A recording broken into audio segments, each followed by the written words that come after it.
7ኛ ግንኙነታቸው ነው። ከ2010 ጀምሮ ወልዋሎ ዓዲግራት ዩኒቨርሲቲ አንድ ጨዋታ አሸንፏል። 3 ጎሎችን አስቆጥሯል። አዳማ ከነማ 3 ጨዋታዎችን በድል ተወጥቷል። ባለፈው የውድድር ዘመን መጀመሪያው ዙር 3-4 ያሸነፈበትን ጨዋታ ጨምሮ 9 ጎሎችን አስቆጥሯል። በዚህ ሂደት 6 ዳኛ ናቸው። ልክ ንግዱን ማኔጅ በሚያደርጉበት መንገድ ይህንን ጨዋታ ማኔጅ ለማድረግ ጨዋታውን ጀምሯል። በክፍት ቦታ ዲያጎናል እንዲያገኝ እድል ይሰጠዋል። ጣቁሩ ሌላ የማጥቃት እንቅስቃሴ ዳዊት ከብሩ በመስመሮች መካከል ዳዊት ጥፋት ቅጣት ምት የፈረመው ኪሩቤል ጥሩ ድል ኪሩቤል እያሳየው ነው። ክፍል 2 ከዳዊት ተፈራ ጉታ የቀጠለ ጎል። ይህንን ጎል እንዴት ነው መግለጽ የሚቻለው? እያወራን የሆነው ነገር ነው የሆነው።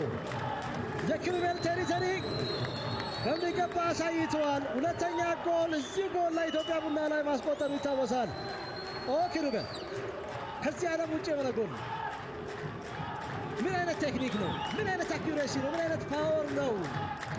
ማንም በረኛ ይሄንን ኳስ ለመያዝ የሚችልበት እድል በጣም ጠባብ ነው።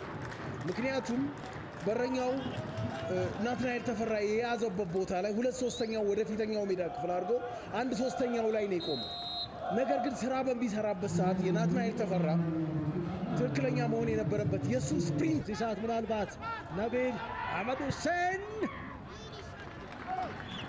ታጎሩ አስደናቂ ቴክኒክ ታጎሩ ሀፍ ስፔሱን ለመጠቀም ጥረት ያደረገው በዚህ ሰዓት ናትናኤል ጎሉን ለቆ ወጥቷል።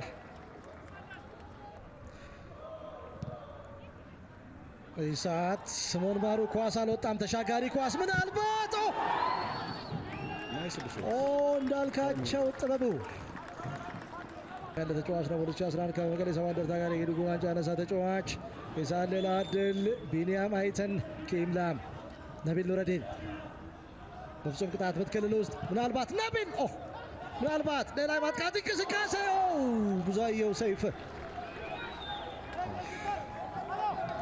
የሳሌላ ወርቃማ ድል አግኝተዋል። በፍጹም ቅጣት ምት ፔናልቲ ፍቃዱ መኮንን ተቀይሮ እንደገባ ጥፋት ነው የፈጸመው። ታገሱ እንዳለ እዚህ ረገድ የሚታወሱ ተጫዋቾች ናቸው። ያሬድ ዝናቡ ማስቆጠሩ የሚታወስ ነው። 4ኛው ሳምንት የመጀመሪያውን የሊግ ጎል በዚህ ውድድር ዘመን ያስቆጠረው ቢኒያም አይተን ነው ለአዳማ ከነማ።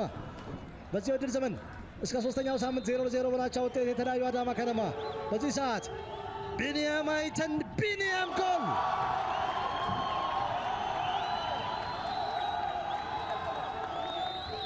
አዳማ ከነማ ከዚህ ጨዋታ 3 ነጥብ ይዘው እንደሚወጡ እርግጠኛ በሆኑበት አጋጣሚ ቢኒያም አይተን ጎል አስቆጥሮ ኳሱን ወደ መሃል ሜዳ ይዞ ስዩም ከበደና አሰልጣኞች ቡድን አባላት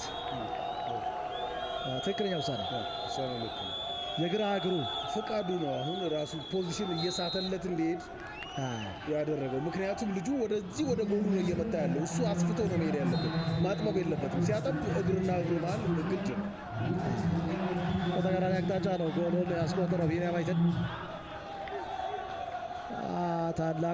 ታናሽ ወንድሙ በሰርከስ 5ኛ ደረጃን ይዞ ፈጽመዋል። ጥሩ ዴሊቨሪ ነው። ግብ ጠባቂው ሞታኩ አቹኤል ታይሚንጉና ውሳኔው አስገራሚ ነው። ፍቃዱን አጋጣሚ ሊጠቀም ይችላል ወይ? በዚህ ሰዓት ሌላ የማጥቃት እንቅስቃሴ ሚካኤል ታቆሩ የሚካኤል ኪዳኔ ኳስ በትክክል ማድረስ አልቻለም። በታዋቂ ወንበር ላይ የቆዘሙ የወልዋሎ ዓዲግራት ዩኒቨርሲቲ ተጫዋቾች ስሞን ማሩ በዚህ ሰዓት ምናልባት ብሩክ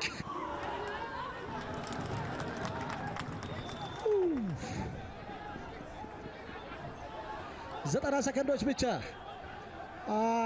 ልብ አንጠልጣይ ፊልም የመመልከት ያህል ነው ለነኚህ ተጫዋቾች። በዛለ ላይ ማጥቃት እንቅስቃሴ